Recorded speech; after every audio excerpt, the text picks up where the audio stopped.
Agora, para dar início a um momento muito aguardado da nossa noite, a conferência de abertura do 17º ENEJA, convidamos a ocupar a coordenação da mesa Rita Gonçalves, do Fórum de Santa Catarina.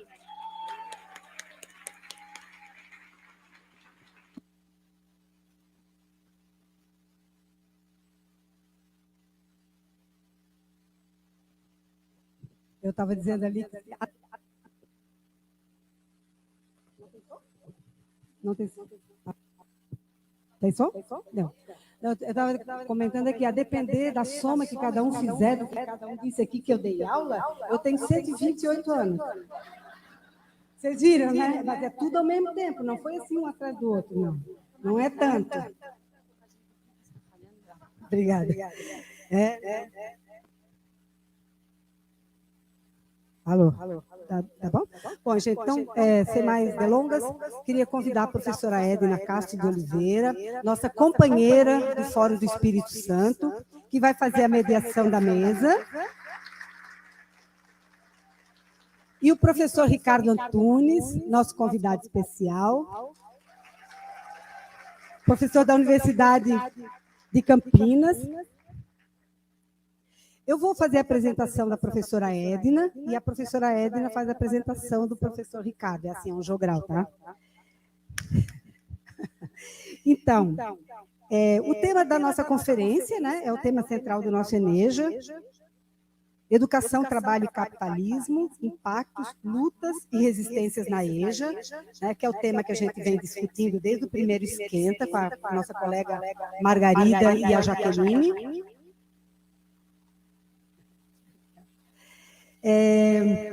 A professora Edna, ela é pedagoga pela Universidade Federal do Espírito Santo, tem mestrado pela Universidade do Estado do Espírito Santo, é doutora em Educação pela Universidade Federal Fluminense e pós-doutora em Educação pela Universidade Federal do Espírito Santo. Atualmente, ela é professora associada da Universidade Federal do Espírito Santo. A professora Edna compõe a coordenação do Núcleo de Educação de Jovens e Adultos do Centro de Educação da Universidade Federal do Espírito Santo. E ela é membro fundadora, parceira, companheira, nós somos do mesmo tempo, tá, Edna? Não escapa. Ela é membro fundadora do Fórum de Educação de Jovens e Adultos do Estado do Espírito Santo, que foi criado em 1998. A professora Edna tem se dedicado à pesquisa na formação de educadores de jovens e adultos, com interface com as seguintes áreas: alfabetização, educação do campo e educação profissional.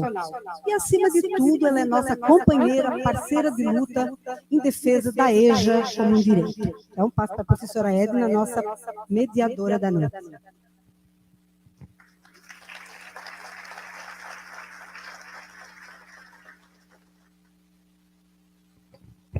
Boa noite a todas, todos nesse encontro. É muito prazer, muita alegria que nós nos encontramos neste momento presencialmente, né? Depois de todas as falas que nos precederam aqui, um encontro que é de muita emoção, e que contém muitas doses de resistência para que ele se efetivasse com esse auditório que nós aqui podemos ver pulsar, né, nos nossos movimentos, nos nossos encontros, e, portanto, na nossa capacidade de criar novas formas de viver, de conviver e de sonhar formas diferentes de pensar a política de educação de jovens e adultos e pensar a educação para o nosso país. Então, é com esse sentimento de emoção, de oportunidade de estar vivo, né? Pensando em tantos dos nossos companheiros e companheiras que poderiam estar conosco hoje, que se foram pela pandemia. Nós não podemos esquecer disso. E aqui eu queria, na memória, para não destacar ninguém, mas lembrar companheiras que sempre foram vibrantes na construção dos Enejas anteriores e que certamente estão conosco em presença física e por tudo que deixaram de legado nas representações que aqui se fazem presencialmente. E aqueles que estão fora, eu estou aqui no Espírito Santo sozinha, mas nosso grupo está lá, acompanhando a gente aqui. Então, nós estamos juntos. E essa possibilidade que a tecnologia nos dá e que nós aprendemos a utilizar e a lançar mão dela durante a pandemia, também temos que olhar para essa experiência como experiência de aprendizagem, mas, ao mesmo tempo, ter cuidado para não transformar essa experiência que tem a sua pertinência, que tem o seu valor, naquilo que pode constituir, ou tem se constituído, a exploração da força de trabalho de todos nós, trabalhadoras e trabalhadores. E muito menos para tomar o lugar importante do encontro, da troca de energias físicas, mentais, espirituais, afetivas, que só um encontro presencial como esse nos permite. E tudo que aconteceu aqui mostra isso. A gente precisa lançar mão, continuar lançando mão da tecnologia nos momentos necessários, mas não abrirmos mão do momento presencial, que é onde nós podemos nos fortalecer com as ideias, com as trocas, com os afetos, com a possibilidade de criar outras estratégias, outros modos de fazer a luta diante de tantas formas de destruição que nós temos enfrentado. Então, eu queria, nesse primeiro momento, fazer essa lembrança, resgatando a importância desse momento presencial como um momento de resistência. Queria aqui saudar todos os fóruns pelo esforço que fizeram no momento de cortes em todas as áreas, mas principalmente no campo da educação, tudo aquilo que nos foi sendo retirado e aquilo que dizia para nós, não adianta, porque não vai ter recurso, como é que a gente vai buscar o recurso? E a gente deu jeito de arrumar o recurso, e quem pôde contribuiu, solidariamente, para ajudar também a compor com outros colegas que não poderiam estar, e assim vamos nesse processo.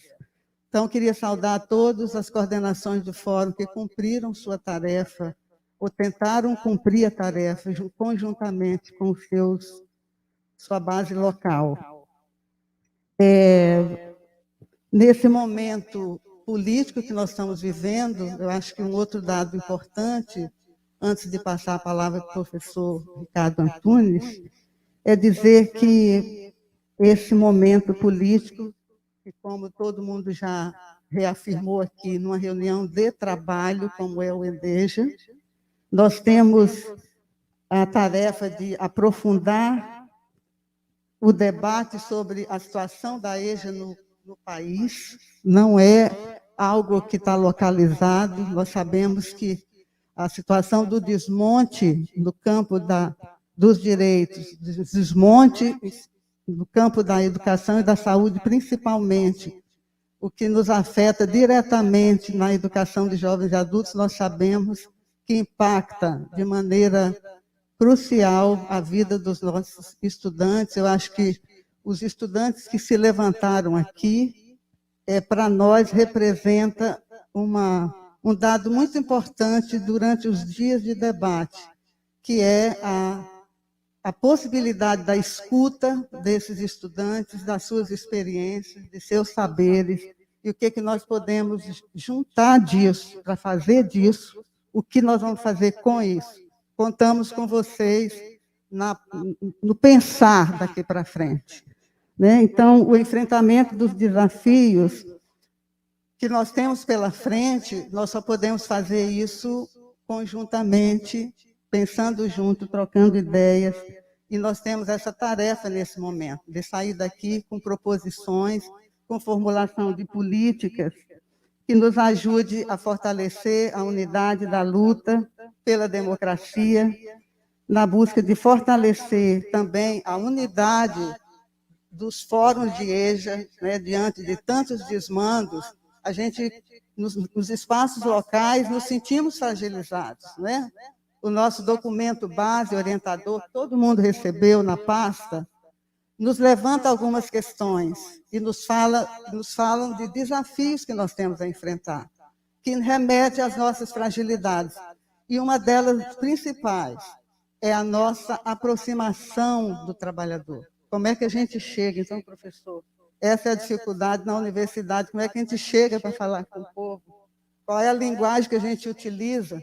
Como é que a gente consegue alcançar, né? Para que na conversa se entenda que o que aparentemente possa parecer benefício para o trabalhador continua sendo a mais deprimente e perversa forma de exploração. Como fazer isso? São desafios que nós temos pela frente. E nós temos que sair daqui pensando em propostas nessa direção. Novas relações societárias que nós precisamos construir, né? No confronto com o capital. Como fazer essa luta anticapitalista? Nós temos que trocar as ideias nessa direção e tentar construir aqui no nosso documento. Então, eu não vou repetir, porque já foi dito bastante, mas eu tinha separado um ponto para destacar esse esforço de construção coletiva, né?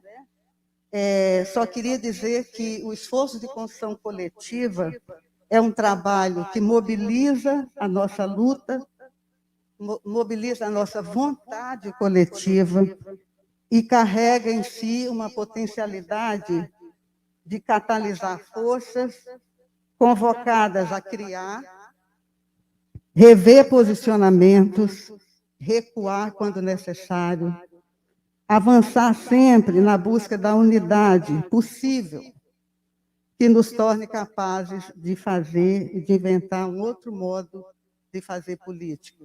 Eu acho que nós estamos diante de um movimento que a construção é coletiva, ela exige de nós esse exercício dialético, permanentemente, de nos revermos, de fazermos a autocrítica e de estarmos sempre prontos a avançar junto com os nossos companheiros e companheiras na luta pela efetivação do direito à educação de jovens e adultos, tão invisibilizada nesse país. Enquanto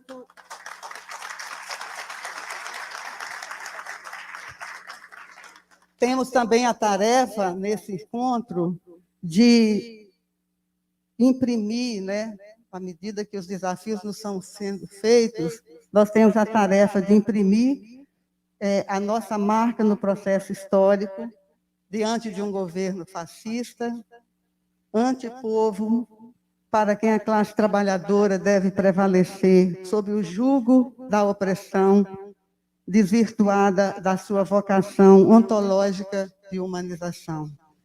Então, eu queria dizer que, juntando o presencial com o movimento que nós fizemos de preparação virtualmente, é que os fóruns de EJA souberam utilizar o princípio que Paulo Freire sempre nos advertiu, da vigilância ética sobre a tecnologia.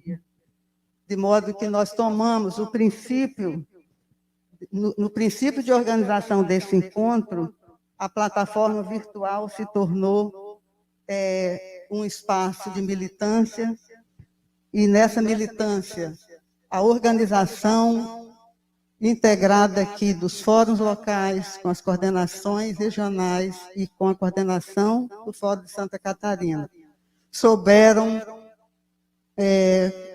fazer confluir a preocupação com a formação, né, a necessidade de articular essa vontade coletiva e, de certa forma, garantir os encontros que nos fizeram chegar a esse momento como culminância, como o Daniel já fez menção. Eu agradeço aqui a nossos colegas que me deram essa incumbência, professor, de estar com você nessa mesa hoje. E nós queremos agradecer a sua disponibilidade em nome dos Fóruns de Eixo do Brasil, porque sabemos que o que você pode nos trazer para pensar, pode nos ajudar a pensar de forma bastante profunda, como temos acompanhado nos seus escritos e nas suas discussões. O que nós temos, né, sobre as transformações no mundo do trabalho, que isso impacta na formulação das políticas voltadas para a classe trabalhadora, que estuda em tempos de desemprego, de precarização do trabalho, da violência deliberada contra os de baixo, jovens, negros, mulheres, povos indígenas, pessoas com deficiência, LGBTQIA+, população em situação de rua, populações do campo, ribeirinhos, quilombolas, dentre tantos outros, segmentos da população que o sistema antissocial do capital, como o senhor tão bem afirma, insiste em eliminar. Então, antes de passar a palavra para o professor Ricardo Antunes, só queria fazer aqui mais uma conexão, mostrando que eu fiz menção à pandemia, né, e o que ela nos trouxe de impacto sobre a vida, principalmente da classe trabalhadora. É certo que a epidemia da desigualdade, são dados da Oxfam do Brasil, a epidemia da desigualdade, ela antecedeu a pandemia da Covid-19. E os dados do IBGE em 2018 mostravam que o Brasil era o 8º país mais desigual do planeta e a desigualdade de renda havia atingido o maior patamar desde 2012, uma vez que a renda dos 10% mais ricos era 13 vezes superior à renda dos 40% mais pobres. Ou seja, nosso documento orientador aqui das reuniões também vai mostrar isso como uma marca estrutural da sociedade brasileira, a concentração de renda e, portanto, a concentração de renda que efetivamente traz para a classe trabalhadora, né, a condição de submissão permanente da produção de miséria, na condição de miséria, na manutenção da miséria, enquanto constroem a riqueza do país. Eu queria passar agora a apresentar o professor Ricardo Antunes. Precisa, professor? Não precisa. Eu só queria dizer que ele disse que não precisa, porque os currículos... Eu fiz essa pergunta para ele, né? Como ele não me respondeu, eu ia fazer isso bem rapidamente, mas eu queria simplesmente dizer que, na justa relação com a sua produção intelectual, que é exaustiva, você tem uma atuação em defesa da dignidade humana da classe trabalhadora e a sua luta nesse sentido é incansável. Então, como nós estamos passados do tempo, vários livros do professor Ricardo Antunes têm sido expostos aqui na livraria. Eu já vi lá que a pandemia do capital já estava acabando. Era um dos livros que eu ia fazer menção aqui, que é um dos últimos que ele lança. Vale a pena ler, vale a pena a gente conhecer. E aí, professor, eu tinha separado um pouco da síntese, da biografia sua, na contracapa dos livros últimos, né, principalmente na edição, uma reedição de Adeus ao Trabalho, da Pandemia do Capital também. Então, eu fico a provocação para que vocês procurem também a leitura nesses livros do professor Ricardo Antunes. Então, sem mais delongas, eu quero passar a palavra ao professor Ricardo, e que passa a compor com a nossa construção coletiva dos Esquenta Eneja, trazendo as suas análises sobre o tema Educação, Trabalho e Capitalismo, Impactos, Lutas e Resistências na EJA, colocando assim mais lenha na fogueira, que nós não podemos deixar que ela se apague nesse contexto de tanta exploração e expropriação do trabalho. Então, sem mais delongas, professor, passo a palavra para você. Você tem aí 1 hora para conversar com a gente. Depois, a ideia é que a gente possa dialogar um pouco e abrir para o debate. Ok, gente? Então, vamos lá.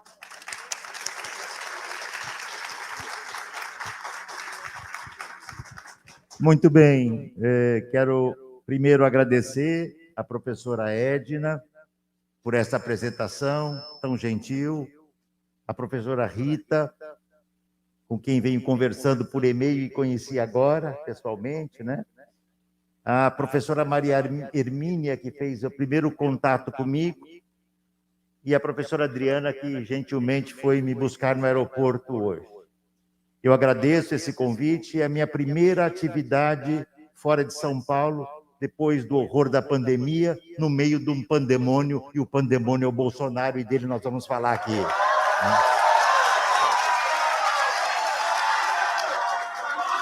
Bolsonaro!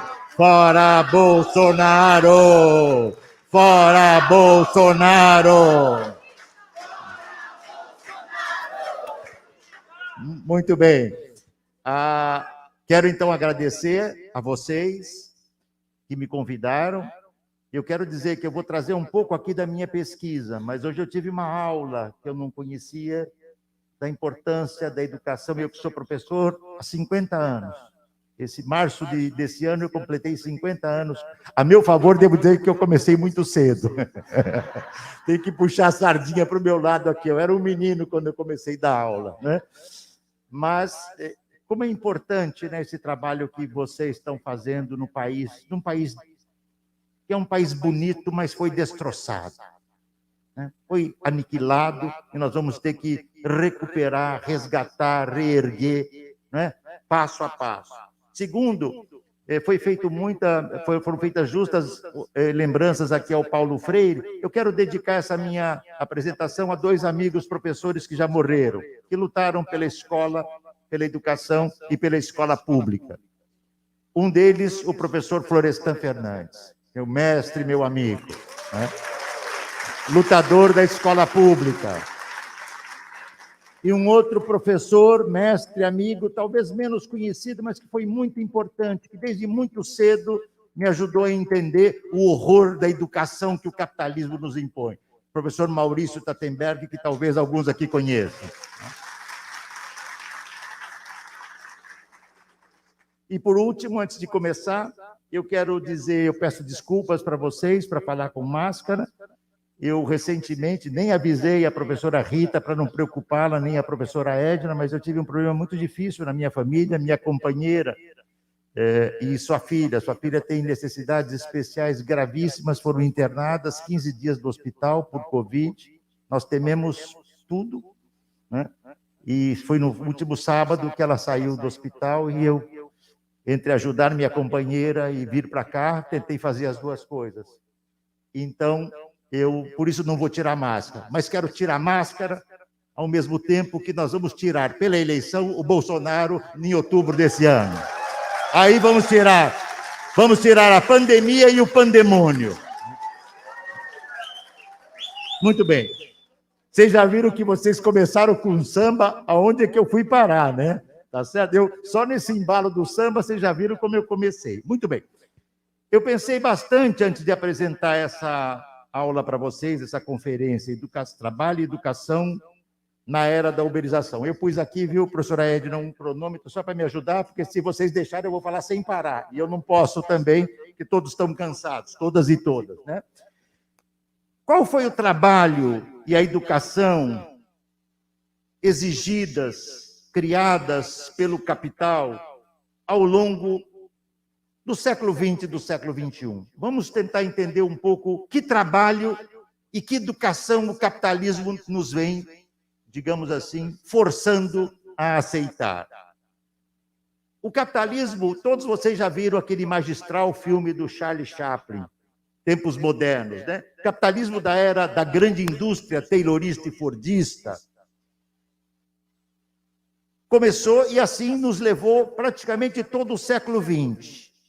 Mas do final do século XX para cá, para além do sistema capitalista de tipo taylorista e fordista, da grande fábrica automotiva, né? Nós sabemos que em algumas áreas do sul do país há expressões dessa grande fábrica, tá certo? Seja automotiva, seja têxtil, tá certo? Seja química, seja petrolífera, etc.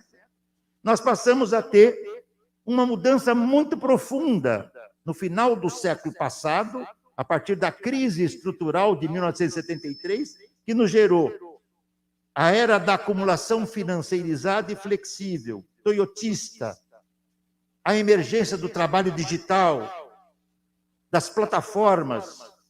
E o que isso significou em termos de trabalho e de educação? Nós sabemos, e eu não vou demorar tanto tempo com o passado, nós sabemos que o capitalismo do século XX, taylorista e fordista, tinha como meta principal o controle pela gerência capitalista do saber organizado e criado pela classe trabalhadora. A gerência capitalista se apodera deste saber operário e passa, digamos assim, a impor uma educação pautada pela unilateralidade, pela unidimensionalidade. O capital imagina uma educação para a classe trabalhadora para que ele seja assalariado e proletário. Unidimensional e não multidimensional, como é o ser humano. Tá certo? Unilateral e não omni ou multilateral. É por isso que o binômio taylorismo e fordismo, Taylor e Ford, reduziu a atividade humana dos trabalhadores e das trabalhadoras a tarefas rotinizadas. Tratava-se, segundo o capitalismo do século XX, e eu começo por aí, porque depois eu vou dizer o tamanho da mudança que nós estamos vivendo hoje, e o tamanho das nossas lutas, né? Tratava-se de uma qualificação, aquela do Chaplin, né, do genial Charlie Chaplin, os tempos modernos, de uma educação, de uma qualificação, com base em uma especialização limitada, tanto no conhecimento teórico, quanto das atividades práticas do trabalho. Uma qualificação, esta era a essência da escola do século XX do trabalho, pelo capital. Uma qualificação marcada pela, digamos assim, redução das tarefas dos trabalhadores e das trabalhadoras, de tal modo que eles e elas fossem uma peça dentro da engrenagem da produção, uma produção parcelar, fragmentada, e que só poderia ter e desenvolver a especialização. Na indústria automobilística, o ferramenteiro, tá certo? O pintor, o eletricista, e assim por diante. Por isso que o taylorismo e o fordismo tinham como horizonte um projeto de educação baseado em escolas técnicas ditas profissionalizantes, cujo objetivo era formar os estudantes e as estudantes para o assalariamento. As escolas burguesas, das classes proprietárias, burguesas, ricas, né, com cultura, com ensino de literatura, de filosofia, de ciências sociais, de línguas, o ensino da classe trabalhadora reduzido a formar uma massa para o trabalho operário e fabril. Para formar a força de trabalho para o mercado. Foi sob essa escola que nós entramos em 1910, 20, 30, 40, 50, 60. E foi uma luta da escola pública para criar uma qualidade da educação que não fosse a repetição da fábrica na educação. O taylorismo, inclusive, qual era a essência do pensamento taylorista, da educação e do trabalho? Quem pensa é a gerência científica. Quem trabalha e realiza o trabalho manual é a classe trabalhadora. Então, eu concebo, eu elaboro, o gerente, e o trabalhador e a trabalhadora executam. O Taylor chegou a dizer, a criar a metáfora, e o Taylor não era um imbecil, ele não era um imbecil, mas ele era um burguês. E é verdade que, às vezes, o imbecil e o burguês se confundem. Aliás, não são poucas as vezes que eles se confundem, não são poucas. Ele chega a dizer, pasmem vocês, ele usa a metáfora de que o trabalhador, ele fala no masculino, o trabalhador deveria ser um gorila amestrado, um brutamonte que trabalhasse virilmente na máquina, porém educado. Até porque um brutamonte nervoso pode arrebentar com a mesa do patrão, e aí gera confusão. Então ele tinha que ser dócil, gorila amestrado. A gerência científica elabora e os trabalhadores executam.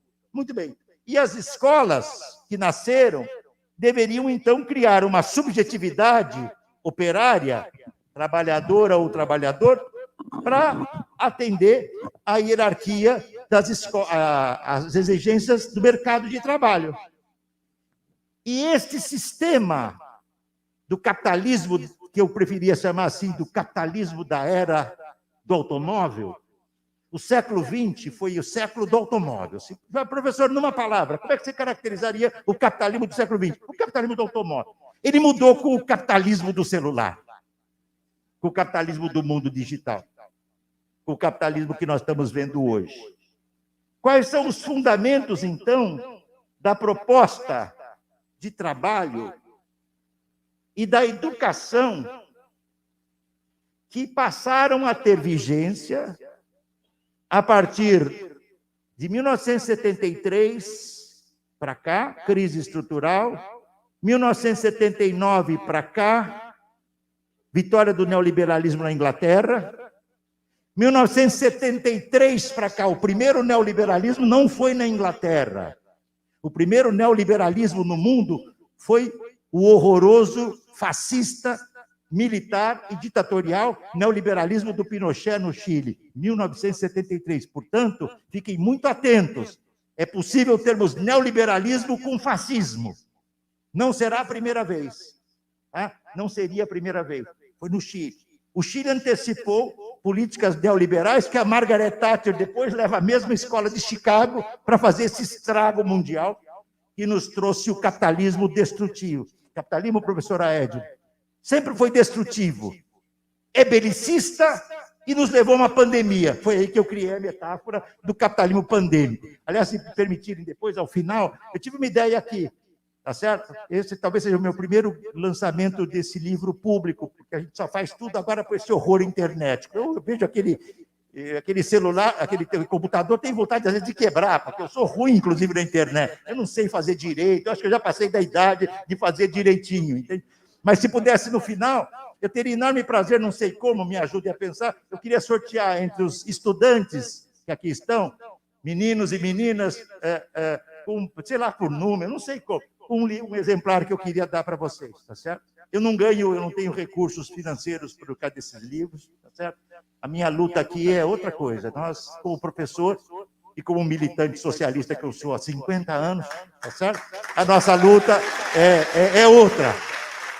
É um pouco a força da leitura. Eu aprendi lendo e lutando. E eu acho que é assim que nós podemos ajudar. Tá certo? Muito bem. O que o capitalismo do século XXI nos traz? Não é possível entender o capitalismo do século XXI se nós entendemos primeiro o que acontece entre 1968 e 1973. Eu vou ser bem rápido. 1968. O movimento operário, o movimento feminista, o movimento estudantil, o movimento ecologista, eles tentam derrotar o capitalismo e foram derrotados pelo capitalismo.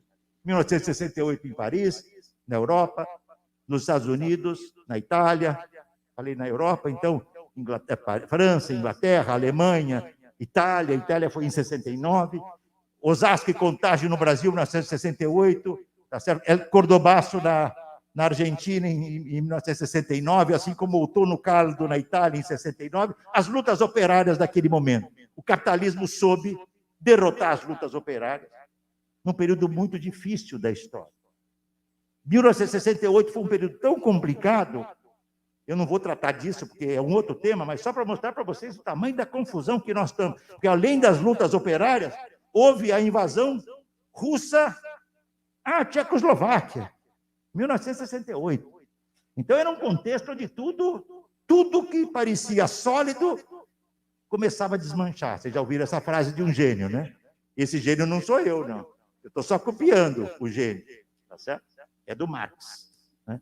Tudo que parece sólido, tudo que é sólido, um dia pode derreter. Só que o capitalismo mostrou muita força. E a partir de 1973, 73, o capitalismo entrou numa fase de crise estrutural muito profunda. Meu querido amigo, mestre e amigo, que se foi, Estiva Mesaros, com a qual, por mais de 30 anos, tive a felicidade de dialogar, ser amigo dele, estar na casa dele, ele estar na minha casa, ele nos ensinou, nós entramos numa crise estrutural muito profunda. Sabe o que é uma crise estrutural do capitalismo?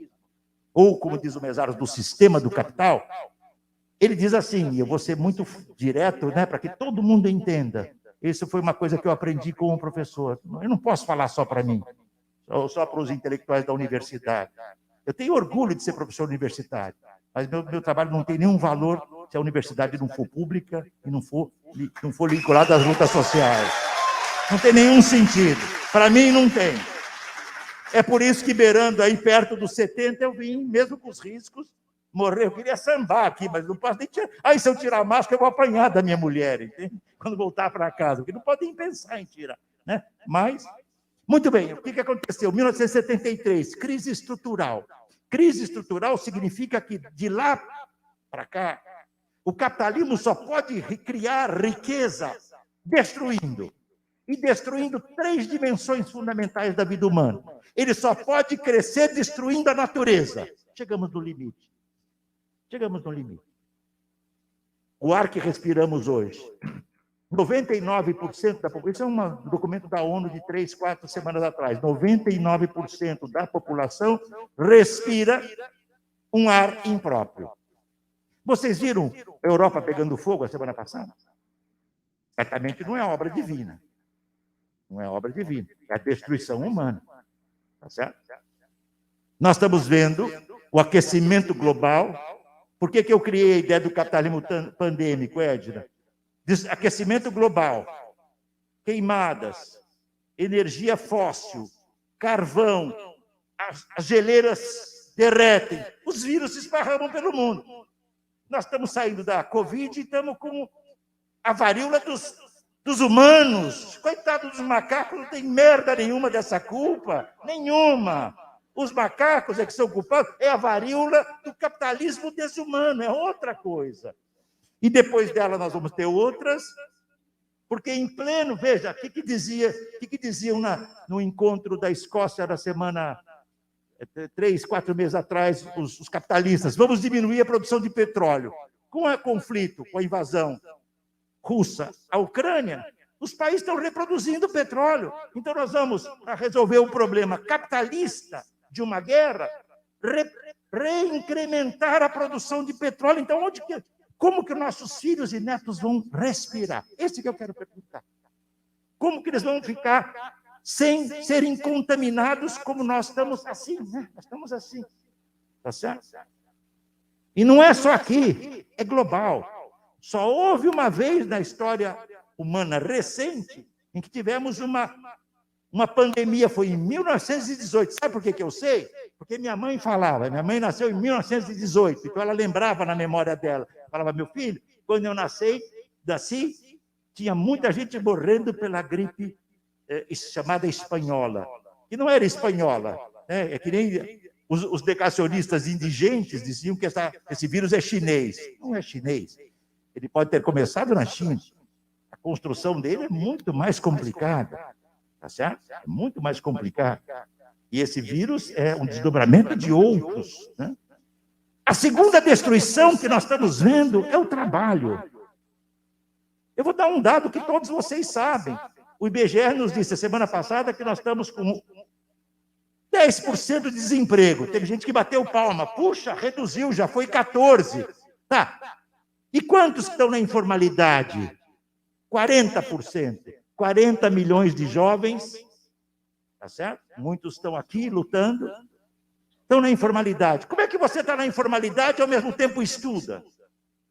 Como é que você, se não tem trabalho, vai conseguir estudar se a escola pública está destruída? Entende?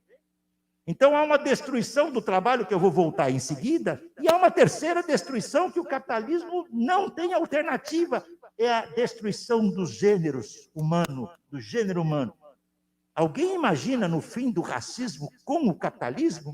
Quem criou o racismo foi o capitalismo, não foi o racismo que criou o capitalismo, foi o capitalismo que fez o vilipêndio de trazer milhões de negros e negras africanas para cá.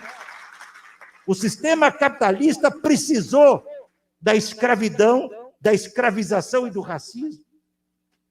Como é que o capitalismo vai permitir a igualdade substantiva entre gêneros, as mulheres, os homens, os LGBTs, tá certo? Que aí todo o complexo que liga, tem a ver com a sexualidade humana, é uma impossibilidade, porque o capitalismo se funda na divisão sociossexual, étnica e racial do trabalho. As mulheres em casa reproduzindo e trabalhando fora, mas são reprodutoras. Os homens fora e patriarcas, daí o patriarcalismo e o machismo. A exclusão dos negros. Este país aboliu a escravidão em 1888 e abriu a indústria para quem? Para os imigrantes italianos, portugueses, alemães. Eu sou neto de italianos. Eu sou neto de portugueses. Mas eu descobri, pelo menos aí com uns 40, 50 anos, que no meu sangue ferve um sangue negro e indígena. No meu sangue, eu posso ser italiano de origem, posso ser português, mas a meu antecedente profundo são os negros, as negras e os indígenas. Entende? Mas vocês viram esse governo, o que ele fez com as comunidades indígenas? O que ele fez, eu vou chegar já na pandemia, o que ele fez com as populações das periferias? Quem morreu foram os negros, as negras, pretos e pretas da informalidade. Por que existe essa informalidade? O mundo do capital digital, em crise profunda, ele fez 2 outros movimentos, para vocês entenderem por que nós chegamos hoje à inteligência artificial, internet das coisas, trabalho digital, e 5G e tudo mais. Por quê? Crise estrutural do capitalismo, queda tendencial dos níveis de lucro, explosão mundial do desemprego, é o que eu estava dizendo no Brasil, tá? Só da informalidade hoje 40 milhões. No mundo o cenário não é muito melhor, nós podemos discutir isso no debate, mas ao mesmo tempo, nesse período em que o capitalismo entrou em crise profunda, a tecnologia capitalisticamente concebida, porque uma coisa é a tecnologia com sentido humano e social, outra coisa é a tecnologia para a Huawei chinesa disputar com a Apple norte-americana quem vai ter o controle da 5G. Quem tiver o controle dessas grandes capitalismo de empresas capitalistas de plataforma, quem tiver o controle da 5G vai ter o domínio e a riqueza mundial nas próximas décadas, entende? Quem vai ter? Que vantagens a classe trabalhadora vai ter nisso? Tá certo? E o resultado é que o capital, na era informacional digital, vem criando, tá certo? Um novo desenho de classe trabalhadora. Ele sabe que não pode mais empregar a totalidade da classe trabalhadora.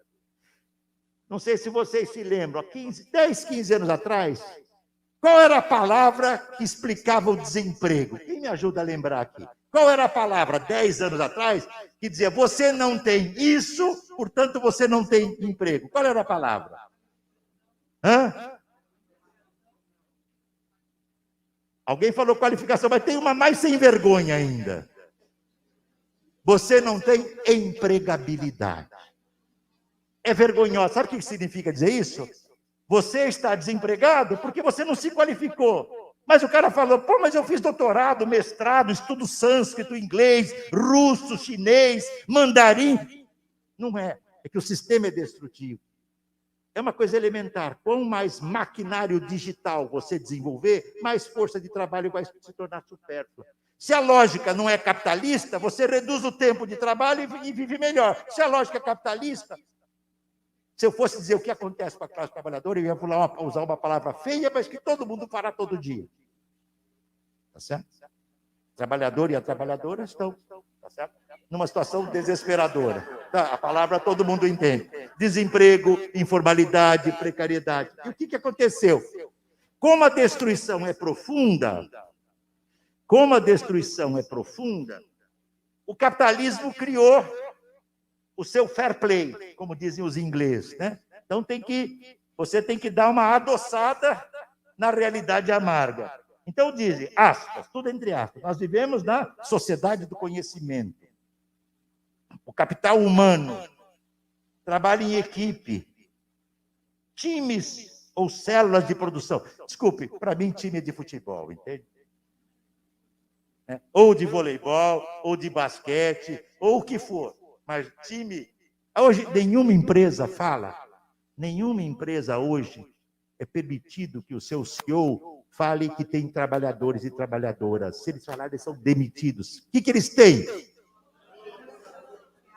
Agora, se alguém for olhar no Aurélio, eu sempre, quando a minha ignorância aflora, eu vou no Aurélio. O que quer dizer essa palavra que eu não sei? O que é colaborador? É aquele ato de vontade que você está disposto a fazer algo para colaborar com outrem, com outros. Imaginar que os trabalhadores e as trabalhadoras são colaboradores, eu sempre pergunto, com 40 anos estudando a classe trabalhadora, quase 50, eu não vi até hoje nenhuma empresa no mundo, e nem no Brasil, que demitiu toda a sua direção para não demitir trabalhadores e trabalhadoras. Se alguém um dia descobrir uma, manda para mim que eu vou citar. Nenhuma empresa demitiu toda a sua direção ou seus principais para preservar o emprego dos trabalhadores. Cortam 1.000, 2.000, 3.000, 10.000 trabalhadores, mas não demitem os seus gestores, ou reduzem. Tá certo?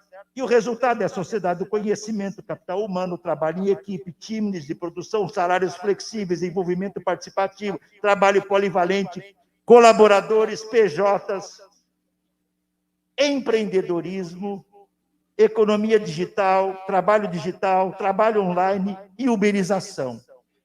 O empreendedorismo é particularmente muito importante entender. É muito importante. O que é verdadeiramente um empreendedor? Empreendedor, se vocês forem estudar o Adam Smith, o grande teórico do liberalismo, do capitalismo do início do capitalismo, séculos XIX, XVIII, XIX, o que o Adam Smith dizia? O burguês é um empreendedor. Ele pega dinheiro que ele acumula e ele empreende em mais negócios visando mais riqueza. A ideia da empregabilidade durou 10 anos. Você não tem emprego porque você não tem empregabilidade. Mas chega uma hora que o trabalhador faz, isso é sacanagem. Eu estou estudando, eu estou ralando, eu fiz todos os cursos de minha mulher. Imagine o seguinte, como é que eu posso ter empregabilidade se a cada dia milhares de profissões desaparecem porque uma tecnologia passa a fazer aquilo que nós fazíamos antes? Agora, o capitalismo não pode dizer o meu sistema é destrutivo, é letal e é pandêmico. Ele não vai poder dizer. Ele vai dizer, você não se qualificou. Só que chegou uma hora, ninguém acreditou mais.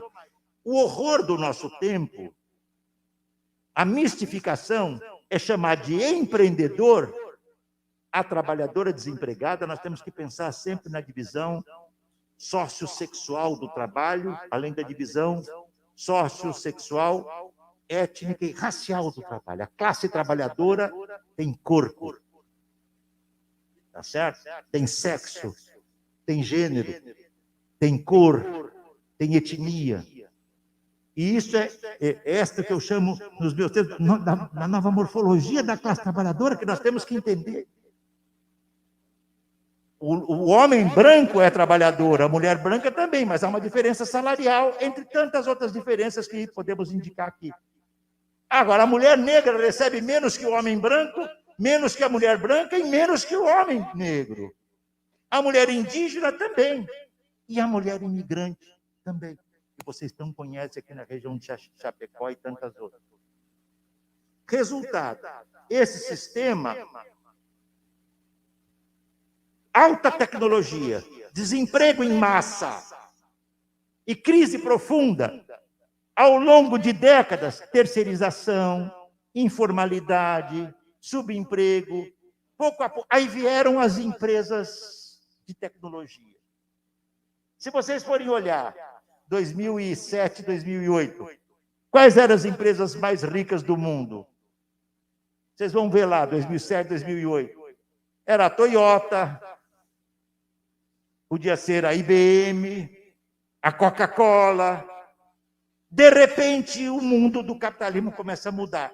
E aparece, no início dos anos 90, 94, uma empresa que vendia livros, a Amazon. Hoje é uma das mais poderosas do mundo.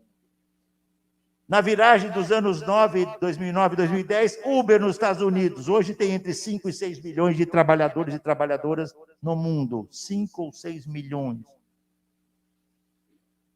E sem falar em Airbnb, Facebook, ou nas, digamos assim, empresas de entregas que explodiram, né? iFood, Rappi, Deliveroo, quando se olha na Europa, tá certo? Lyft, 99, Cabify. Quer dizer, nasceu digamos, um mundo maquínico, ele se expandiu. Veja o Frankenstein do capital. O mundo maquínico se expandiu, voltado para a acumulação de riqueza. Vocês sabem qual é o tamanho da conta no banco do indigente que se chama Elon Musk? Indigente, né? Indigente, tá certo? Não é possível. Minha mãe dizia, negociada, a gente vai ficando velho, vai lembrando, né? Minha mãe é cada vez mais presença. Minha mãe dizia, aquele indivíduo é detraquê. Tá certo? Detraquê, isso só os antigos vão lembrar do sentido. Ele é matusca. Não, é claro que é muito mais do que isso. Ele tem 1 trilhão na conta dele. 1 trilhão. Vocês conseguem imaginar o que é 1 trilhão? Eu não estou falando de 1 milhão que a gente consegue imaginar. 1 milhão é o preço de um apartamento simples aqui na praia, né? Simples. 1 bilhão já é mais difícil imaginar. Agora, 1 trilhão... E o Jeff Bezos, dono da Amazon, começou vendendo livros, e hoje, de A a Z, ele vende tudo. De A a Z, ele vende tudo. E ele também chegou à casa de 1 trilhão, entende? Em compensação, eles têm trabalhadores e trabalhadoras, e aí é o golpe de mestre da burguesia. Se eu tenho força de trabalho em abundância sobrando, se eu tenho alta tecnologia, se eu tenho um sistema capitalista em crise, eu vou abrir para os trabalhadores e trabalhadoras, mas eu vou dar o golpe Frankenstein, o golpe de mestre. Eu vou dizer que ele ou ela não são trabalhadores ou trabalhadoras, não são operários nem operárias, não são empregados nem empregadas, mas são empregabilidade. Alguém falou, não dá mais, o povão já percebeu que isso é sacanagem. É sacanagem, tá bom? Então, eles terão que ser chamados de outro modo. Aí alguém disse, eles são empreendedores. Há um conhecido jornalista, poeta, escritor carioca, que eu não gosto, tá certo? Que eu não gosto. Não é, quer dizer, está longe de ser, na minha lista de o primeiro e 1000, ele fica em 1001, mas que ele acertou pelo menos uma vez. O empreendedorismo é uma palavra bonitinha, mas ordinária. Bonitinha, mas ordinária. Sabe por quê? Porque quando eu digo que ela é empreendedora, significa que ela vai comprar o carro para ser Uber. comprar moto para trabalhar na Rap, iFood, Uber Eats, tá? Deliveroo, todas essas empresas, tá certo? Que se esparramam pelo mundo. Ela vai comprar ou alugar a moto, se ela não puder comprar, ou alugar o carro. Ela vai pagar a mochila. Ela vai pagar o celular. Ela vai se conectar com o celular. Ela está desempregada ou precarizada há 3 anos. Aí ela bate na Uber, ela bate na Amazon, ela bate na... se aplica, como dizem os jovens, né? E aí, vocês assistiram um filme genial do Ken Loach? Alguma coisa assim, não é Você Não Estava Aqui. Você não estava aqui, né? Yes, we missed you, é a coisa inglesa dele. O Ken Loach, depois vocês podiam passar para os meninos, é um gênio do cinema inglês, do cinema da classe trabalhadora. Ele é um cineasta da classe trabalhadora, o melhor que o mundo tem. Tá? Tem um diálogo que o trabalhador está falando com o gerente, e aí o trabalhador diz, eu quero trabalhar para vocês. O gerente, não, aqui não. Você não vem trabalhar para nós. Você quer trabalhar junto, você quer ser parceiro nosso. Aí o trabalhador diz, é isso que eu sonho há 2 séculos. Vamos ver o que aconteceu com esse trabalhador e com a sua família na Inglaterra, tá? No filme do Ken Loach.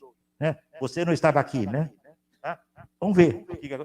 Podia citar 10 filmes magistrais. Esse é muito duro. Esse é quando você termina o filme e você fala, puta merda, né? A barra está pesada, entende? Está pesada. Né? A barra está pesada. Mas é imprescindível entender. Por quê? Porque se eu consigo criar a ideia jurídica de que você é empreendedora, por que as empresas fazem isso? Porque a professora Edna não vai ter nenhum direito do trabalho, porque ela é uma empresária. Mas ela não tem nada. Ela está endividada porque ela financiou o carro ou ela aluga. Ela está endividada porque ela financiou a moto ou alugou. Ela está endividada porque ela comprou, alugou a bicicleta, o celular, a roupa que tem que se vestir. E quando você bate numa empresa dessa, você não vai perguntar que direito que você tem. Quem aqui, e vocês conhecem isso mais do que eu, muito melhor do que eu, quem aqui já viveu desemprego, sabe que qualquer coisa é melhor do que o desemprego. Qualquer coisa. Qualquer coisa.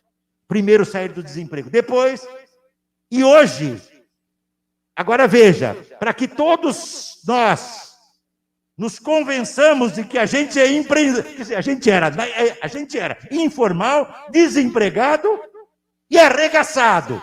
E vem um gerente e diz que eu sou empreendedor, empresário. Eu acredito e não tenho direito. E vou dar o meu corpo e a minha alma para sobreviver. Para pagar o meu carro.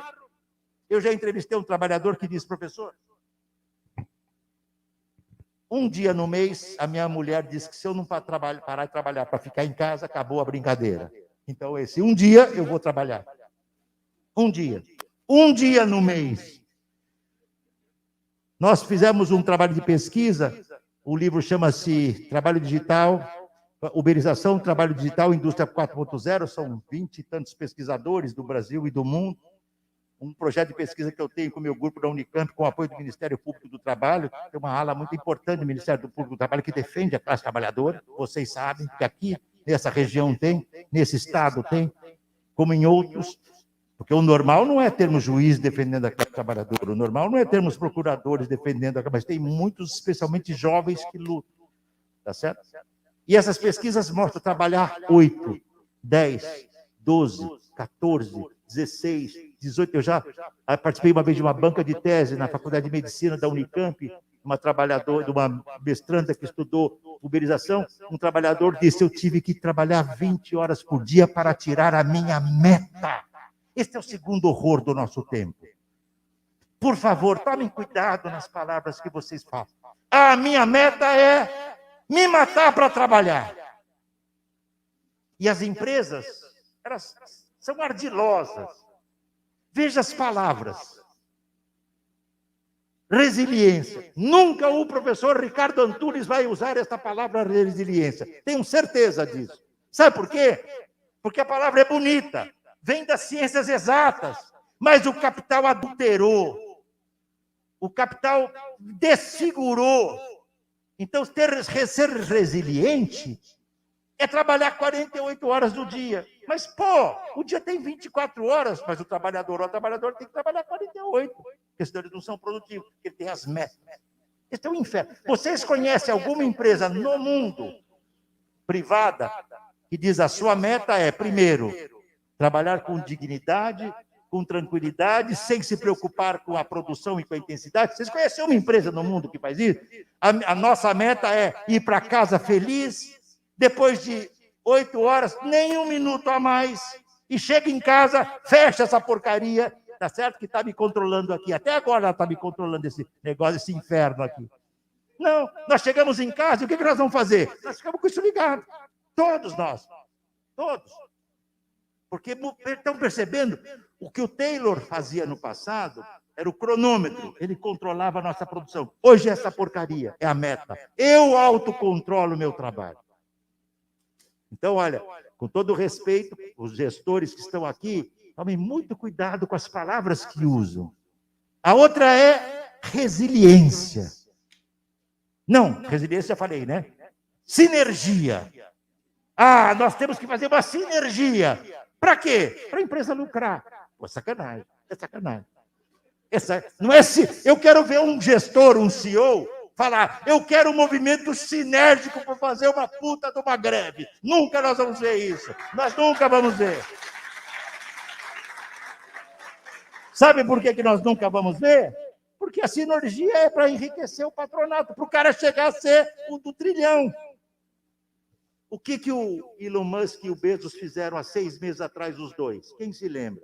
O que eles fizeram igualzinho há 6 meses atrás, ou 5 meses atrás? Para onde é que eles foram? Hã? Eu nunca torci tanto para aquele aviãozinho explodir no céu, entende? Já pensou se caísse assim a mão de um lado, a cabeça de outro? Mas eu torci tanto. Mas eu nunca torci tanto. Sabe por quê? Olha o tamanho da... Gente, agora falando sério, eu tenho que brincar um pouco, porque o mundo é tão... A barra está tão pesada que se a gente não brincar um pouco, entende? Fica difícil, fica difícil. Hã? É isso, claro. Especialmente a minha, que é áspera até a alma, né? Mas eu tenho que brincar um pouco. Mas eu torci mesmo que avião. Sabe por que eles estão no espaço? Eles saquearam o mundo e destroçaram o mundo. Nós não temos mais ar. Eles todos, né? Não são os dois. Não temos mais ar, não temos mais alimentação que não seja com agrotóxico, nós não temos mais águas que a gente possa beber, com certeza que estamos bebendo água potável, os nossos medicamentos são completamente, saram uma coisa e nos matam de outra. Né? E cansado de destruir a Terra, os dois maiores empresários do mundo estão agora imaginando como acumular dinheiro no espaço. Vocês podem imaginar? Tem um romance de um burguês da era dourada da burguesia, o Frankenstein, da Mary Shelley. Alguém leu esse romance? Eu recomendo vocês que leiam. Eu li pela segunda vez, ou terceira, na pandemia, nos primeiros meses. Não foi fácil, entende? Porque é um romance espetacular, ela é uma jovem escritora, né?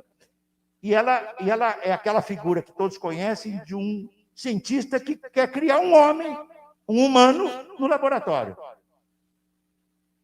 Deu ruim. Vamos melhorar um pouco o tom aqui, né? Já falei uns 3, hoje chega, tá bom. Eu não costumo falar não, mas é que vocês fizeram esse samba toda, essa festa toda aqui, tá certo? Eu fiquei bem à vontade aqui, tá certo? Deu ruim, tá certo? E o sistema do capital, ele não tem limite.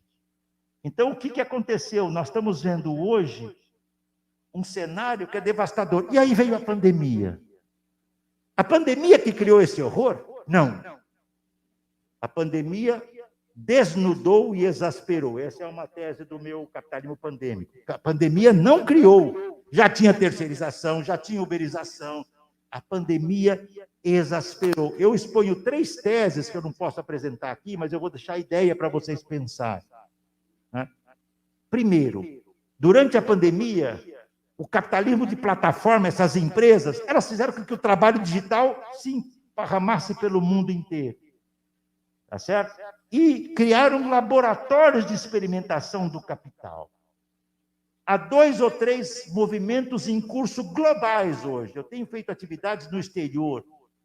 Eu tenho, para minha felicidade, alguns dos meus livros foram publicados em vários países. Eu tenho debate com o movimento operário, sindical, movimentos sociais, intelectuais de esquerda, né, socialistas, em várias partes do mundo. Eu, em 2014, visitei a Índia. Eu não tinha ideia. Eu fui falar sobre a Índia, o que era a superexploração do trabalho. Quando eu cheguei na Índia, eu falei, mas é uma piada eu ouvir falar em superexploração do trabalho no Brasil. Eu vou brincar com vocês, porque quando eu estive na Índia, eu falei, eu moro na Suíça e não sabia. Entendeu? Na Índia há uma parte da população, os Dairites, que é uma parte imensa da população, que não são considerados seres humanos. Entende? É simples assim. Esses estão fora, porque lá tem um sistema de classes burguesas, ricas e de castas. Entende? Como é que se fala das condições de trabalho? Então, veja, durante a pandemia, as empresas experimentaram digitalização, home office, ensino à distância. Ora, é verdade, vamos tratar rapidamente aqui do caso do home office, que muitos de nós tivemos que fazer. Na pandemia foi vital, para quem pôde fazer, o isolamento. Os pobres da informalidade, se eles estão na informalidade e fizerem isolamento, eles não comem. E lembrem-se que a pandemia começa aqui em março de 2020, já sob 1 ano e pouco do pandemônio. O pandemônio foi o... Nós tivemos pandemia do mundo e pandemônio no Brasil. Não é justo, entende? É sacanagem, entende? Sabe assim, não é possível, entende? Ninguém teve um horror. O Trump, pelo menos, eles conseguiram varrer. Bom, nós vamos ter que, no primeiro turno, acabar com a brincadeira, porque, atenção, o risco de golpe é grande. No primeiro turno. Ah, professor, mas eu tenho crítica ao PT. Eu também tenho crítica ao PT. Eu fui 20 anos do PT. Mas não é isso que nós estamos falando. Eu não tenho crítica ao PT, como eu posso ser criticado pelo PT, eu tenho crítica a outros partidos, mas nós temos que fazer um movimento antifascista, tá certo? E arrancar a máscara e o pandemônio. É isso. Tá? Agora, veja, no questão do mundo do trabalho, ela vai continuar, porque as empresas já sabem. Por que eles gostaram, as empresas do home office? Primeiro, as empresas economizaram muito. Água, luz, energia, exatamente. 2, as empresas diminuíram os seus custos fecharam prédios que não precisavam mais funcionar.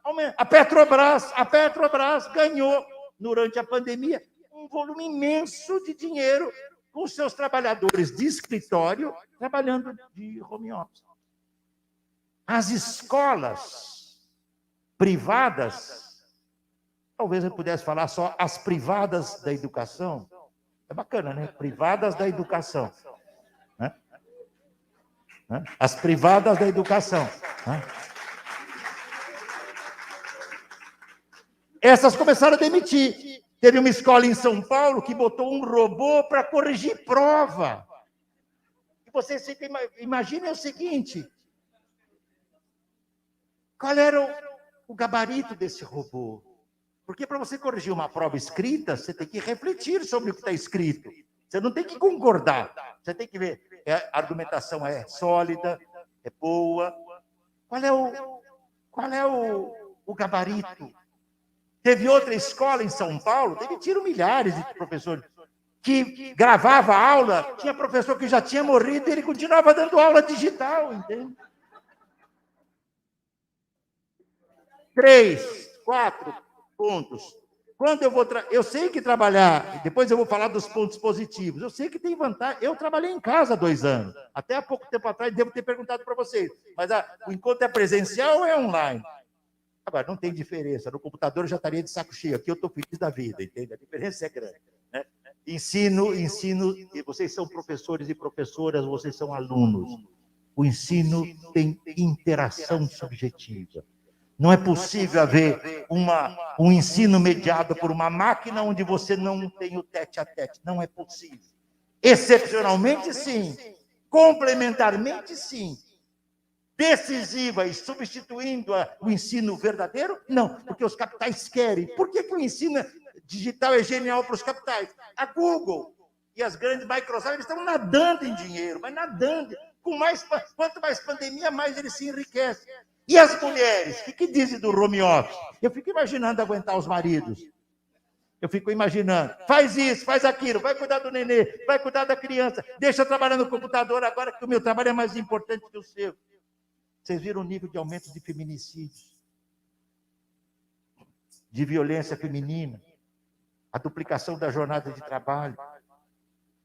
Sem falar que o trabalho tem uma coisa que é a sociabilidade. Quando eu pude voltar para a Unicamp, depois de um ano, foi uma felicidade para mim. Eu não voltei para dar aula, dessa vez que eu voltei. Fui para ver a universidade, porque eu não aguentava mais ficar em casa. Entende? Eu queria ver a universidade, encontrar com pessoas, porque o isolamento... Como é que eu faço luta sindical, luta política e organização de classe dentro de um computador que eu sou vigiado todo o tempo? Como é que eu faço? Ah, sindicato não é mais importante? O que é importante? É o gestor? O CEO?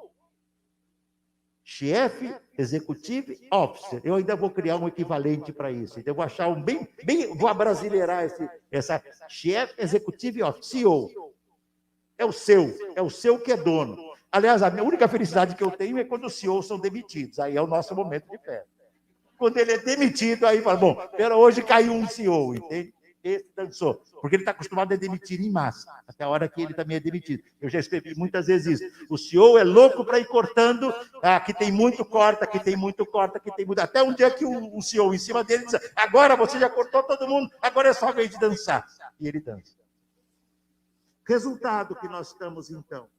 Nós criamos uma sociedade, eu não tenho tempo aqui de apresentar, Uber, primeira experiência, tá certo? Depois nós tivemos... Sabe qual foi o principal exemplo no meu livro Privilégio da Servidão? Eu exponho isso. Pesquisando na Inglaterra, a meu juízo, a principal experiência que levou a Uber, a Amazon, essas entregas, essas companhias todas, foi uma experiência na Inglaterra chamada Zero Hour Contract, contrato de 0 hora. Isso existiu na Inglaterra e ainda existe no Reino Unido inteiro. Sabe como funciona? Você tem dezenas, milhares esparramados pela Inglaterra, pelo Reino Unido, de médicos, médicas, professores, professoras, jornalistas, trabalhadoras do care, dos cuidados, mulheres domésticas, jardineiros, jardineiras, eletricistas. Nenhum deles tem trabalho. Então, uma plataforma chama. Eu ligo para a Edna e diz, sou uma plataforma X. Edna, eu hoje gostaria que você, é médica, que você atendesse um paciente lá no bairro de Londres, lá X. Aí a Edna fala, perfeito, eu vou lá. A Edna vai, atende o paciente, a empresa cobra 200 libras, pounds, né, pelo atendimento dela, dá 150 para ela, ou 120, e fica com 60, 80. E não tem. E se a professora Edna, não, vou mudar. E se a professora outra, não a Edna, sofreu um acidente no caminho? Problema dela. Problema dela. Sabe por quê? Seja professora, seja médica, seja advogada, seja cuidadora, seja empregada doméstica, seja jardineira, seja faxineira, seja o que for, nenhum desses trabalhadores, nenhuma dessas trabalhadoras tem direito do trabalho, porque eles são autônomos. É mentira! O autônomo é aquele trabalhador ou aquela trabalhadora que diz quando quer trabalhar, quanto quer cobrar, quanto tempo vai levar e se quer aceitar ou não. Alguém aqui já trabalhou numa desses sistemas de táxi da Uber? Alguém? De vocês que já trabalharam. Se vocês ficassem recusando toda hora, o que ia acontecer com vocês? Isso. Passava 1 hora parada e 3, até onde eu pesquisei, com muitos depoimentos, 3 recusas injustificadas, você pode ser cortado, bloqueado. Então, que autônomo é esse? É mentira. Perceberam o risco do empreendedor? Alguém pode falar, puxa, o professor Ricardo ele parece tão simpático, tão bonzinho, mas ele foi tão duro com o empreendedorismo. Não, eu estou defendendo o trabalhador que pensa que virou empreendedor. Eu estou defendendo a trabalhadora que pensa que virou empreendedora. A gente pensa, mas não é. Sabe por quê? Se o nosso negócio não der certo, quem vai pagar a nossa conta? Quem vai pagar a minha previdência para eu me aposentar? Quem vai me pagar o convênio médico? Que eu não posso só depender do SUS. Na pandemia, o SUS é muito importante. Não posso falar disso aqui sem mencionar. É um dos sistemas de saúde mais importantes do mundo. Foi destroçado, especialmente, não só, mas especialmente nas últimas décadas, especialmente no governo Fernando Henrique, e depois, quando começou o golpe do Temer. O Temer é tenebroso, é o vampiro, né?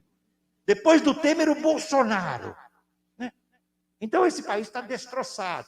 Então, qual é o resultado que nós temos? Nós temos um tipo de trabalho que se esparrama em todo o setor de serviços e que é uberizado e que é digitalizado e que não tem mais direito. Qual é o risco que os professores têm, tá certo, de não terem mais direito? Com isso eu chego no último ponto. O que é o trabalho uberizado, então, ou o trabalho digital, o trabalho em plataformas, que não para de se expandir? Há médico hoje que trabalha por plataforma, há advogado que trabalha contratado por plataforma, há trabalhadora doméstica que trabalha, há professor.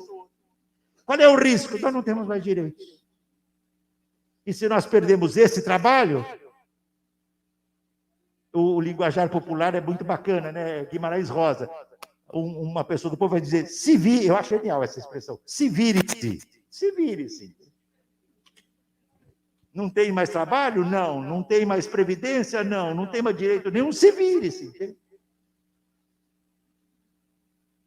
Na educação. Que educação que os capitais querem hoje? Vou terminar com isso, que eu já falei 55 minutos. Acho que está bom, né, professora Edna? Já estou cansando todo mundo, né? Vou terminar em 5, 7 minutos. Que educação?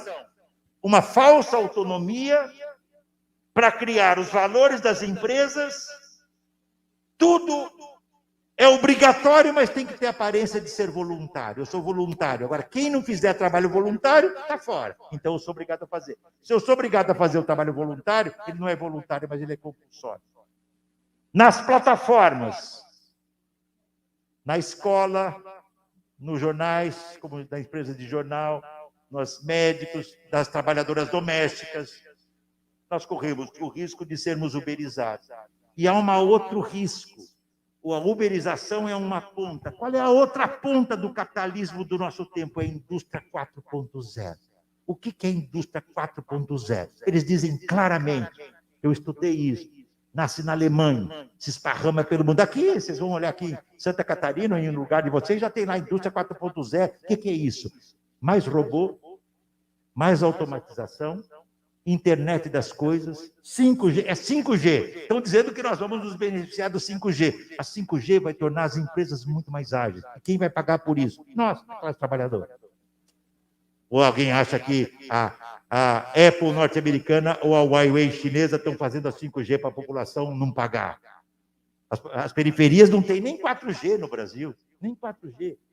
Certo? Nem isso não chegou. Tem, sem falar, a massa de trabalhadores e trabalhadoras das periferias que não tem nem internet, nem celular. Nós vimos no ensino à distância que os pobres, aquela parcela mais empobrecida, simplesmente não pôde acompanhar a educação pública porque não...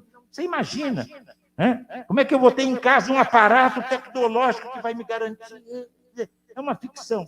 E o resultado disso é que as escolas, elas querem uma educação desenhada para o mercado da era digital e informacional. Ensino digital, ensino tecnológico, um trabalhador que não é mais trabalhador, é empreendedor ou colaborador. A ideia a Margaret Thatcher, quando ganhou a eleição na Inglaterra, em 1979, ela disse isso. Eu quero cada inglês pensando em ser um indivíduo possessivo. Entende? Esta é a cabeça de eu tenho que ter posse e ser possessivo. Eu vou terminar com o que eu aprendi recentemente. Eu tenho quase 70 anos. Tá certo? E eu fui ler muitas das coisas indígenas que provavelmente nos outros 40 anos anteriores eu nunca tinha lido. E eu li um livro maravilhoso, entre tantas outras coisas de mulheres negras que nós estamos aprendendo, homens negros, mulheres negras, indígenas, imigrantes. Eu li um livro do Davi Copenaua, líder indígena. Ele tem um capítulo que ele chama A Paixão da Mercadoria. Nós, brancos, capitalistas, nós temos paixão pela mercadoria. Nós queremos fazer de tudo mercadoria. E diz ele, e eu estou de pleno acordo, E nós queremos tanta mercadoria que quando a gente dorme e sonha e pensa que a gente vai morrer, a gente diz, eu tenho que garantir o que eu tenho para o meu filho, para o meu neto, ou sei lá para quem mais. Ele diz, nós não, nós indígenas não. Se eu tenho um equipamento do meu trabalho, um utensílio, e ela me pede, eu dou para ela, porque eu quero que ela faça esse uso comunal, de algo que para mim não tem valor, se não ajudar a eu cortar as minhas árvores, para eu comer. O índio sabe cortar a árvore. As comunidades originárias sabem cortar a árvore sem destroçá-la. Os brancos chegaram aqui em 1500, 1530, disseram que os índios eram primitivos. Os índios eram primitivos. E o que os brancos nos ensinaram? Portugueses e espanhóis. Para não falar dos italianos, fica pior se eu for para a Alemanha, hein? Fica pior. Porque na Alemanha nasceu o mito do branco puro. Lembrem bem, é por isso que dá para entender porque que tanto alemão apoia o genocida. O genocídio. Mas eu falei do genocídio, a gente perde até o fio da meada, né? Eu posso brincar com vocês? A gente, quando fala no genocida, perde o fio da merda, entende? O que eu estava falando mesmo, para terminar? Não, eu ia fazer uma lembrança, mas agora sim. O que o Davi Copenau, então, diz? Vocês brancos... sim, não, lembrei. O que nós aprendemos com os portugueses, brancos e espanhóis? O dinheiro, que o índio não conhecia, a mercadoria para vender e ganhar mais dinheiro, e o trabalho escravizado. Isso é civilização ou é barbárie? Sacar? O que nós aprendemos com os povos negros no quilombo dos Palmares? Eles saíram do vilipêndio. Vocês sabem que, certamente todos sabem, que uma escrava negra, quando ia trabalhar no lar do senhor, o seu companheiro trabalhava no corte e ela cuidava, amamentava os filhos da senhora, mas também servia de prazer para o senhor. E se ela não fizesse isso, e frequentemente os senhores, sabendo que elas amavam os negros companheiros, punham o negro fora para ficar com... Entende? Esse foi o país. Isto mostra a Lélia Gonzalez e tantas dessa literatura negra que nós temos que reler. E o Davi Copenau diz, nós fetichizamos a mercadoria, só que essa expressão não é do Davi Copenau, é do Marx. E eu dei uma aula, eu me permito dizer assim, se vocês me permitem, eu sou muito comedido, eu sei o que eu sei e eu sei tudo que eu não sei. Tudo que eu não sei, eu sei. E não sei se eu vou conseguir aprender, porque não tenho mais 200 anos pela frente. Tá? Agora, o Marx nos ensinou o fetichismo da mercadoria. Então, quando eu dei essa aula, eu fiz uma aula pegando o Davi Copenau, a paixão pela mercadoria, e o Marx, o fetichismo da mercadoria. Porque o Marx é o crítico magistral do sistema do capital. O Marx demoliu o sistema do capital. E o Marx demoliu o sistema do capital porque ele nos ensinou, no século XIX, que o capitalismo era destrutivo, porque visava o enriquecimento privado. Que o sistema se fundava na superexploração do trabalho e na exploração da natureza. O Marx não adivinhou, mas ele dá pistas, que o capitalismo chegaria a ser pandêmico. E como Marx é mesmo uma figura genial, eu botei aqui na epígrafe do meu livro 3 autores. E com isso eu vou terminar, porque eu já falei demais. Nem eu posso trazer o recordo dessa figura. Suas formas não figuravam um desenho de descrever, semelhando um malfeitor vindo dos infernos. Sempre eu só ouvira falar deles, os psipocos, fantasmas que se contentam com os nossos sofrimentos. Miyakoto, branco, mas africano. Uns anjos... Olha essa aqui que bonita. Eu estou falando que é bonito porque não é meu, não, hein? São epígrafes que eu escolhi, nada aqui é meu. Uns anjos tronchos do Vale do Silício. Quem mora no Vale do Silício? Os bimbões do capitalismo digital. Os Facebook, Microsoft e tudo mais. uns anjos tronchos do Vale do Silício, desses que vivem no escuro em plena luz, no império e nos seus vastos quintais, munidos de controles totais, comandam só seus mi, bi e trilhões. Quem escreveu isso? Caetano Veloso. Acertou ele, hein? O nosso Caetano acertou. Eu acho que o Caetano dá jus àquela coisa do vinho, né? Quanto mais velho, vai ficando melhor, né? O último, vocês vão adivinhar quem é o autor. Assistiu-se a verdadeiros experimenta in corpus vili. Traduzindo, experimentos num corpo sem valor, como aqueles que os anatomistas realizavam em rãs. Os capitais se utilizaram da pandemia para fazer experimentos dos humanos como se fazem em rãs. Esse texto é do Marx. Nós estamos num momento do mundo em que uma pandemia do capital levou um pandemônio no Brasil e em várias partes do mundo. O risco do neonazismo é real e generalizou como resultado disso a pandemia da uberização. Se nós não lutarmos, vocês, meninos e meninas que ainda conseguem ter o estudo público, né, vão ter que pagar para estudar e para receber, como muitas empresas hoje fazem. Querem ensinar uma criança a investir dinheiro, mas imagina se o papel de uma criança é investir dinheiro. A criança tem que aprender humanidade. Então, eu vou ter esse capital financeiro. Nós temos que reinventar um novo modo de vida que a nossa escola pública, para os jovens, para os adultos, para os meninos e para as meninas, nos ajudem a reinventar um novo modo de vida para além do capital. O capitalismo é um sistema destrutivo, letal e pandêmico. E eu vou terminar com essa passagem do Gramsci, que a primeira vez que eu li, o Gramsci é um autor admirável, eu repito já de memória, mas aqui vai ser literal. Em um texto precioso em que contesta vivamente a educação utilitarista, industrialista do seu tempo, Gramsci diz, aspas, a escola profissional, vamos lembrar da educação hoje, da educação de jovens e de adultos.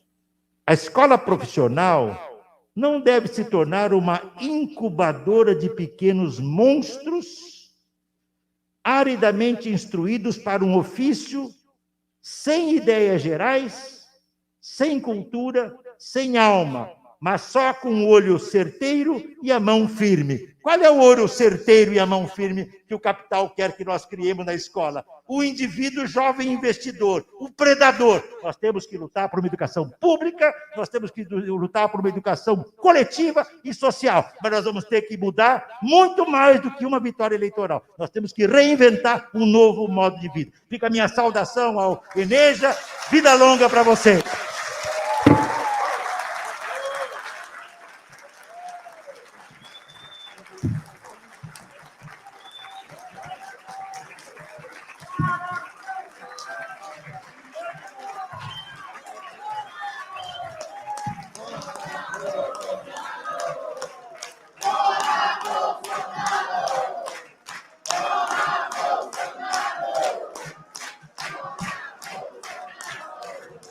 Depois eu vou pedir que a professora Edna e a Rita doem para um dos meninos que eu quero fazer depois o autógrafo, tá? Os alunos, um dos alunos, tá? Alô? Gente, só um minutinho, professor. Não chega. Eu já falei demais. Eu volto no outro dia o debate. Outra vez. Muito bem. Companheira disse, vai compor agora a nossa caminhada. Pessoal, só um minutinho. Nós sabemos que está todo mundo. Primeiro, assim, agradecer ao professor Ricardo Antunes pela sua conversa, uma conversa muito calorosa, muito afetiva, muito espontânea e numa linguagem que conversa com todos nós que estamos aqui, principalmente com os nossos trabalhadores e estudantes da EJA, né? Professores que estão na EJA, que também estão vitimados aí pelo mesmo processo de uberização de trabalho intermitente e de todas as formas de informalidade, de toda essa morfologia do trabalho que o senhor foi colocando. Dizer que o que o professor traz para nós são reflexões que vão dar sustentação para nossas discussões durante os 3 dias de encontro, com certeza, professor, né? Pegando essa tríade aí do caráter destruidor do capitalismo, né? Destruição da natureza, destruição do trabalho e destruição do gênero humano, né? Então, assim, diante dessa tríade, nós temos aí pistas para pensar a nossa situação na EJA e como é que nós vamos lidar. A natureza não suporta mais, né? Suporta mais. Precisamos alertar a nós mesmos para que tipo de formação nós vamos estar discutindo com os nossos estudantes, pensando proposições na composição curricular, o que isso implica, né, numa metodologia apropriada para o trabalho com a educação de jovens, adultos e idosos, porque os nossos idosos estão aí segurando a barra também, né? E aí, eu queria dizer, assim, acho que tem um destaque, que assim como o senhor traz Gramsci no final, fazendo essa contestação do tipo de formação, né, que se rejeita em termos de formar esse monstro para dar conta desse tipo de exigência imposta pelo capital, nós na EJA acompanhamos, lutamos, temos algumas conquistas, professor, durante o período aí do governo Lula, experiências que fizeram vislumbrar uma outra educação, né? Tomando referência de Gramsci também como a ideia da escola unitária, uma escola que não separa o trabalho manual do trabalho intelectual, que está pautada aí nesse pensamento da criticidade, da autonomia, da formação de dirigentes. Então, essa tem sido o nosso horizonte, e eu acho que a gente tem que segurar firme as nossas bandeiras, né, tomando aí toda a reflexão que o professor traz para nós, o que ele vai deixar de subsídio. Ele já está dizendo aqui que ele volta em outros momentos, então estou dizendo para ele que ele vai compor, como eu disse aqui, ele passa a compor a nossa construção coletiva aí das políticas e das formulações que nós temos para frente, pensando na mudança, na transformação. E uma coisa que o senhor traz que me chama a atenção nos seus livros, nossa colega Margarida, no nosso lá esquenta, do primeiro esquenta, já dizia também isso, né, concluindo aí o nosso discurso, quando você diz, não será dos intelectuais que a mudança virá. A transformação está na mão da classe trabalhadora, nas lutas sociais que nós temos que travar, e o que nós precisamos construir daqui para frente. Então, esse novo modo de vida que está para ser criado, não é isso? E que nós temos que inventar, está nas nossas mãos construir. Gente, eu sei que está todo mundo com fome, todo mundo cansado. Muito obrigada por todo mundo estar aqui até agora. Muito obrigado, professor. E a gente se encontra por aí. Okay? Então, só 30 segundos, gente. Amanhã...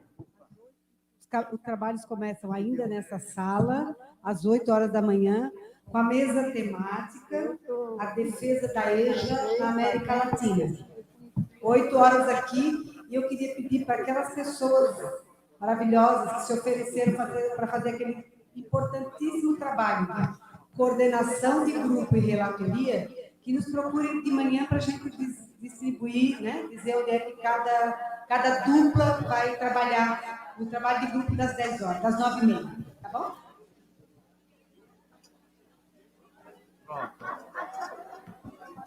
Sabe o que eu vou fazer? Posso deixar o autógrafo para mim que eu E luta, possibilitando-lhe transformar-se em sujeito da sua própria história.